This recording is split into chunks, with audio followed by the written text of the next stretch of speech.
2002 പുറത്തിറങ്ങിയ Cillian Murphy ലീഡായിട്ടുള്ള ഒരു zombie മൂവിയായിരുന്നു 28 days later. 2007 അതിൻ്റെ സീക്വലായ 28 വീക്സ് ലേറ്റർ റിലീസാവുകയുണ്ടായി. ഇപ്പോൾ ഇന്നലെ, അത് 2025 28 ഇയേഴ്സ് ലേറ്റർ എന്ന് പറഞ്ഞൊരു സീക്വൽ അത്രയും വർഷങ്ങൾക്ക് ശേഷം, 18 വർഷങ്ങൾക്ക് ശേഷം റിലീസാവുകയുണ്ടായി. It's about a zombie movie. So let's just review 28 years later.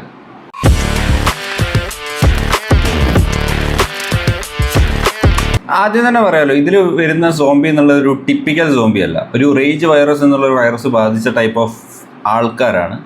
ആൾക്കാരെ സോംബി തന്നെ പറയാം. It's kind of different. അതായത് പെട്ടെന്ന് സ്പ്രെഡ് ആവും, അതേപോലെ തന്നെ it can be killed. So ആ രീതിയിലുള്ള സോംബീസാണ് ഈ പടത്തിൽ മൊത്തമുള്ളത്. ഈ പടം എന്ന് വെച്ചാൽ ഫസ്റ്റ് 2 സീക്വൽസുമായിട്ട് പ്രത്യേകിച്ച് ബന്ധമൊന്നുമില്ല. ഒരു സ്റ്റാൻഡേർഡ് മൂവി ആയിട്ട് തന്നെ കൺസിഡർ ചെയ്യാൻ പറ്റും.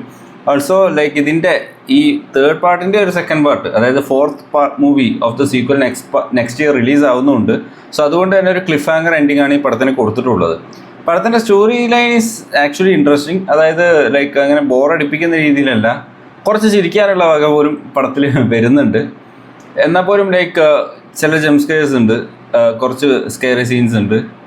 അത്യാവശ്യം സ്റ്റോറി ആസ് എ ഹോൾ ഒരു ഇമോഷണൽ കണക്റ്റ് നമുക്ക് തോന്നിക്കുന്ന രീതിയിലാണ് വന്നിട്ടുള്ളത്. Acting was very good. So ആ രീതിയിലെല്ലാം ലൈക്ക് വിഷ്വലിയും എല്ലാം കൊണ്ടും അത്യാവശ്യം നല്ല രീതിയിൽ തന്നെ ഷൂട്ട് ചെയ്തിട്ടുള്ള ഒരു മൂവിയാണ് 28 ഇയേഴ്സ് ലേറ്റർ. ഒരു തിയേറ്റർ എക്സ്പീരിയൻസ് ഡിമാൻഡ് ചെയ്യുന്ന ഒരു മൂവി കൂടിയാണ് 28 ഇയേഴ്സ് ലേറ്റർ. അതായത് തിയേറ്ററിൽ കിട്ടുന്ന ഒരു ഫീൽ ഫോണിൽ കിട്ടിക്കൊള്ളണം നിർബന്ധമില്ല. സോ അതുകൊണ്ട് തന്നെ ഇത് theatre watch, it's A must theatre watch എന്ന് തന്നെ ഞാൻ പറയും. ഇറ്റ് വാസ് എക്സ്ട്രീംലി ലൈക്ക് ഒരു ആസ് എ വ്യൂവർ അത് നല്ലൊരു എക്സ്പീരിയൻസ് തന്നെയാണ് ഈ പടം നൽകിയിട്ടുള്ളത്.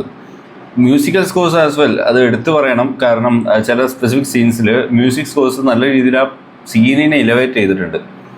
പിന്നെ ഇതിൽ മെയിൻ ക്യാരക്ടറായിട്ട് അഭിനയിച്ചിട്ടുള്ള ഒരു ചെറിയ ചെക്കനാണ് ഇതിൽ മെയിൻ ക്യാരക്ടറായിട്ട് അഭിനയിച്ചിട്ടുള്ളത്. He was actually did it role very well.